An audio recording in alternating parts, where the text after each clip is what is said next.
Benting bigas, meron na program, mas palalawakin pa. Isa yan sa laman at naging mensahe ni Pangulong Ferdinand R. Marcos Jr. sa kanyang ika-4 na State of the Nation Address ngayong taon. Yan ang ulat ni Clazel Pardilla, live. Clazel. Dominic, abot kayang presyo ng pagkain, sapat na supply ng tubig at kuryente. Mga proyektong magpapabilis sa transportasyon at magpapatatag ng bansa laban sa mga sakuna. Tututukan niya ng administrasyon ni Pangulong Ferdinand R. Marcos Jr. sa huling 3 taon ng kanyang pamamahala. Sa ika-4 na State of the Nation Address ni Pangulong Ferdinand R. Marcos Jr., ibinida ng Presidente ang pagtupad sa pangakong 20 bigas. Meron na, pero hindi titigil ang pamahalaan dahil palalawakin pa ang pagbibenta ng 20 bigas na magiging available sa mga Kadiwa Store. Maglalaan ng 13 bilyong piso ang pamahalaan para mapalawig ang programa at mas maraming mabenepisyohan. Kasabay nito ang patuloy na pagtulong sa mga magsasaka at mangingisda upang mapataas ang supply ng pagkain at mapaganda ang kani-kanilang kita.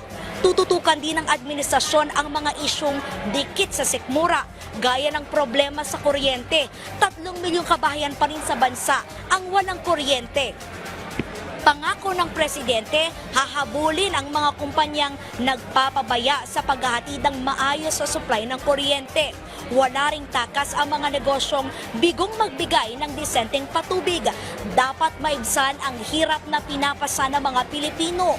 Kaya tututukan ng Presidente ang mga programang magpapabilis sa biyahe ng mga commuter, pagbubutihin ang serbisyo ng MRT at LRT. Bago matapos ang taon, pagaganahin ang lahat ng Dalian trains na natenga ng 1 dekada. Pararamihin ang Love Bus sa Davao at Cebu. Ipagpapatuloy ang mga proyektong magpapaikli sa biyahe mula sa Bataan hanggang Cavite, Quezon hanggang Bicol, Cagayan de Oro, Davao at General Santos. Habang ongoing ang pagsasaayos sa San Juanico Bridge, sasailalim din sa rehabilitasyon ang Guadalupe Bridge. Pero gagawa muna ng Detour Bridge para hindi maperwisyo ang publiko.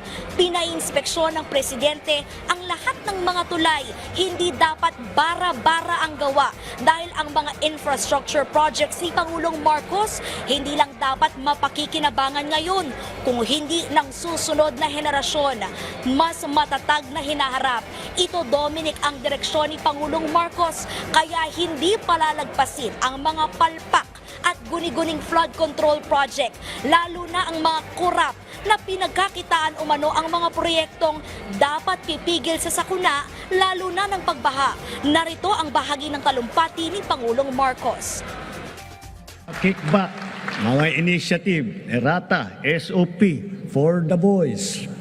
Kaya sa mga nakikipagsabwatan upang kunin ang pondo ng bayan at nakawin ang kinabukasan ng ating mga mamamayan, mahiya naman kayo sa inyong kapwa Pilipino.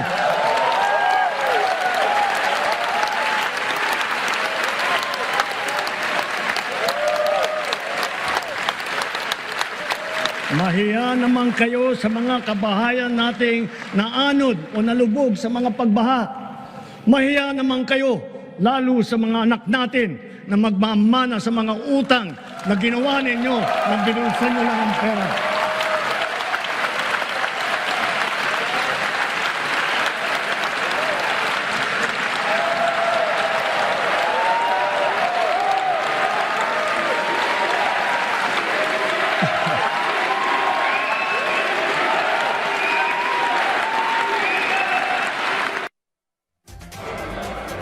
Dahil dito, Dominic, inatasan ng Presidente ang DPWH na gumawa ng audit sa flood control projects. Kolektahin ang mga proyektong dapat ay tutugon sa baha.